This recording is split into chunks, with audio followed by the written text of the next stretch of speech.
Hello, everybody. Today, I want to talk about this idea that has been with me for a while now. And I've seen it in a couple of different areas in my life, but right now, I really wanted to get into it because the last time I saw it was in this book that I'm reading by Matthew Perry called Friends, Lovers, and the Big Terrible Thing. And he's talking, well, he's been talking a lot about his, RIP Matthew Perry. He's been talking a lot about how he went through like addiction and his struggles with addiction. And right now I'm at the part where he's talking about Friends. Finally, after like 90 pages, he's finally talking about Friends and how it started, and just how basically everything clicked from the moment he was there with his co-stars and everything. And there's this part that really got to me, which is he says, "I have been an actor since 1985, and that has never happened before or since, and it was beautiful. The bosses were not in the least tyrannical. In fact, it was a truly creative atmosphere. We could pitch jokes, and the best jokes won, no matter where it came from. The craft services lady said something funny, put it in. It didn't matter. So not only was I there as an actor, but my creative juices were flowing."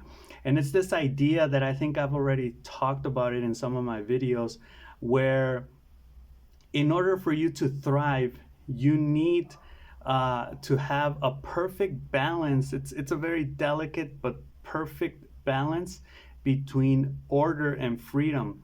We could even say it's between order and chaos. Chaos not in the negative sense as like destruction, but chaos as in diversity, as in doing many things, or doing like the potential or the possibilities or the opportunities, that type of chaos, right? So that's what I wanted to talk about today. It's paradoxical because you could say, well, those two things don't go hand in hand, but let's remember that the truth is paradoxical, right?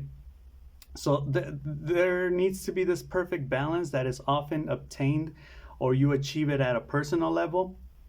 That is, you need to be able, and that's kind of like the shadow work, which I've spoken about before, striking that perfect balance between your chaotic side, your creative side, your possibilities, opportunities, potential, the future, all these type of ideas, and also the order, the organization, the planning, the reflexive, the okay, let's organize this, right? Let's give it structure. So it is a perfect balance. But I think I have this idea, I have this theory that there are companies or there are businesses, mainly, I'm not trying to throw shade at anybody, but I've seen in my experience that when a business is family owned, it tends not to thrive, especially when the family, when the members of that family are there micromanaging every little thing that everybody's doing, right? They get in the way of people doing their job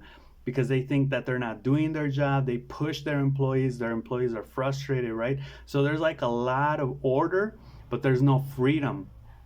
And I've noticed that in places where you can actually be yourself, you have freedom, but you got to be careful here because it could turn into anarchy if there's no order, right? Because there could be places where you're free to do whatever you want, but then you just do whatever you want.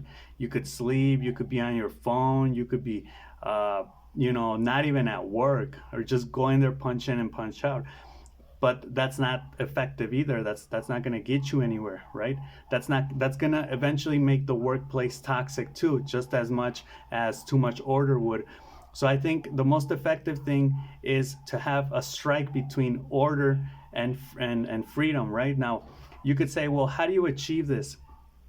The way to achieve this is basically by there being consequences for wrongdoings.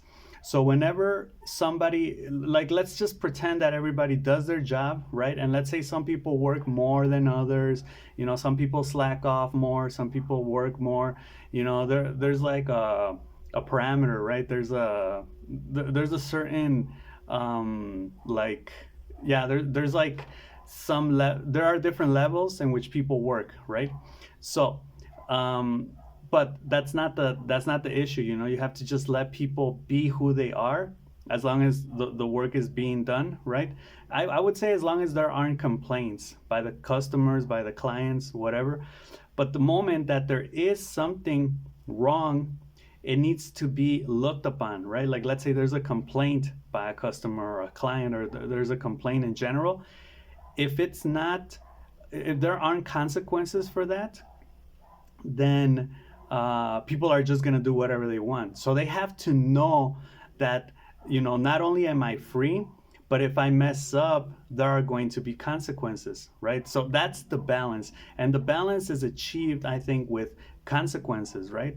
Now, I think this applies in general to like countries, like the US, right? There's a lot of order. Now, I've been reading The Mystery of the Capital, like I mentioned, by Hernando de Soto, and he mentions that like poor countries have very complex bureaucratic systems where, for example, if you want to own property, like let's say I want to buy that land, it's almost like impossible for you to legally have it because the process is so time consuming. You're going to be in bureaucratic offices and government institutions for years, wasting a lot of time, potentially a lot of money, just so you can buy land or buy a house or buy whatever it is, right? So that's an example of too much order, and it just makes things inefficient, right? So that's why they are subcapital economies where they basically do things extra legally, right? Like outside of the legal framework.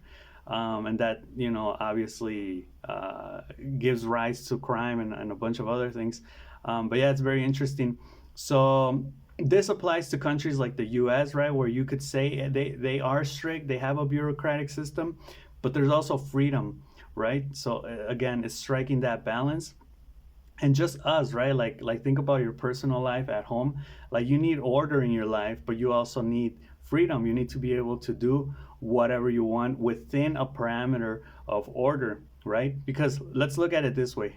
If there's no order and no consequences, then, oh yeah, and very important here to distinguish between consequences and threats. Threats aren't going to get you anywhere.